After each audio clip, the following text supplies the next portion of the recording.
Election videos ಸ್ವಲ್ಪ viral ಆಗಿದೆ. So ನಮ್ಮ ಸೋ ಕಾಲ್ಡ್ ಇನ್ಫ್ಲೂಯೆನ್ಸರ್ಸ್ಗಳೆಲ್ಲರೂ ಎಲೆಕ್ಷನ್ ಬಗ್ಗೆ ಒಂದು ಅವೇರ್ನೆಸ್ ಕೊಡ್ತಾ ಇದ್ದಾರೆ. ಆ್ಯಂಡ್ ಅದು ಖುಷಿಯಾಗುತ್ತೆ ನೋಡೋದಕ್ಕೆ. ಆ್ಯಂಡ್ ನಾನು ಕೂಡ ಅದ್ರ ಬಗ್ಗೆ ವಿಡಿಯೋ ಮಾಡಿಲ್ಲ, ಖಂಡಿತ ನಾನು ಅದ್ರ ಬಗ್ಗೆ ವಿಡಿಯೋ ಮಾಡೇ ಮಾಡ್ತೀನಿ. ಬಟ್ ಏನು ಅಂತಂದರೆ, ನಿಮ್ಮ ಮಾಡೋ ಕಂಟೆಂಟ್ಗಳಲ್ಲಿ ಗಿಲ್ಲಿ ಏನು ಗುರು ಸೇರಿಸ್ಕೊತೀರಾ? ಇವ್ರ ಕಂಟೆಂಟ್ ಹೆಂಗಿರೋದು ಗೊತ್ತಾ? ಸ್ಟಾರ್ಟಿಂಗಲ್ಲಿ ಗಿಲ್ಲಿ ಒಬ್ಬನೇ ಗೆದ್ದುಬಿಟ್ರೆ ಸಾಕಾ, ನ್ಯಾಯ ಗೆಲ್ಲೋದು ಬೇಡವಾ? ಇನ್ನೊಬ್ರು ಹೇಳ್ತಾರೆ ಯಾವಾಗಲೂ ಗಿಲ್ಲಿ ಗಿಲ್ಲಿ ಗಿಲ್ಲಿ ಅಂತ, ಗಿಲ್ಲಿನ ಗೆಲ್ಸಿದ್ದೀರಲ್ಲ ಅಷ್ಟೇ ಸಾಕಾ, ನ್ಯಾಯ ಗೆಲ್ಲೋದು ಬೇಡವಾ?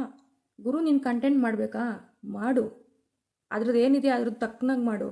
ಗಿಲ್ಲಿನ ಏನಕ್ಕೆ ಕೇಳಿದ್ಯ ಮಧ್ಯದಲ್ಲಿ?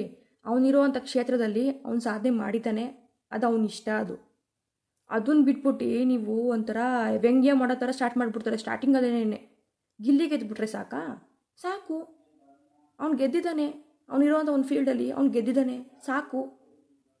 ನೀವು ಕಂಟೆಂಟ್ ಮಾಡಬೇಕಾ ಎಲೆಕ್ಷನ್ದು? ರಾಜಕಾರಣಿಗಳ ಹೆಸರು ಹೇಳಿ ಅಥವಾ ಅದ್ರ ಬಗ್ಗೆ ಮಾತಾಡಿ, ಮಧ್ಯದಲ್ಲಿ ಗಿಲ್ಲಿ ಹೇಗೆ ಸೇರಿಸ್ಕೊತೀರಾ? ಅವ್ನ ವೇಲ್ ಅವ್ನು ಕರೆಕ್ಟಾಗಿದ್ದಾನೆ.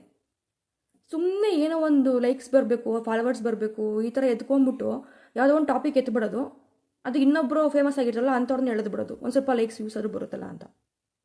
ತಪ್ಪಿಲ್ಲ, ಅವೇರ್ನೆಸ್ ಕೊಡಿ. ಜನಗಳಿಗೆ ಅವೇರ್ನೆಸ್ ಕೊಟ್ಕೊಂಡು ವಿಡಿಯೋ ಮಾಡ್ತಾರಲ್ಲ ಅಂಥವನ್ನೇ ನಿಜವಾದ ಕಂಟೆಂಟ್ ಕ್ರಿಯೇಟರ್ ಅಂತ ನಾನು ಹೇಳ್ತೀನಿ. ಅದನ್ನು ಬಿಟ್ಬಿಟ್ಟು ಸುಮ್ಮನೆ ನಿಮ್ಮದೇನೋ ಬೇಯಿಸ್ಕೊಳ್ಳೋಕ್ಕೋಸ್ಕರ ಇನ್ನೊಬ್ರದ್ದು ಅವ್ನಿಗೆ ಗೆದ್ದುಬಿಟ್ರೆ ಸಾಕಾ, ಇವ್ನಿಗೆ ಗೆದ್ದುಬಿಟ್ರೆ ಸಾಕಾ, ಅವೆಲ್ಲ ಯೂಸ್ಲೆಸ್ ಮಾತುಗಳವೆಲ್ಲ. ಸೊ ಸುಮ್ಮನೆ ಎಷ್ಟೊಂದು ವಿಷಯಗಳಿರ್ತವೆ ಎತ್ತಿ ಮಾತಾಡೋದು, ಇನ್ನೊಬ್ಬನ ಮದುವೆ ತಂದುಬಿಟ್ಟು ಇವ್ನಿಗೆ ಗೆದ್ದುಬಿಟ್ರೆ ಸಾಕಾ, ಇವ್ನಿಗೆ ಗೆದ್ದುಬಿಟ್ರೆ ಸಾಕಾ ಅಂತ ಸ್ಟಾರ್ಟ್ ಮಾಡಿಬಿಡೋದು.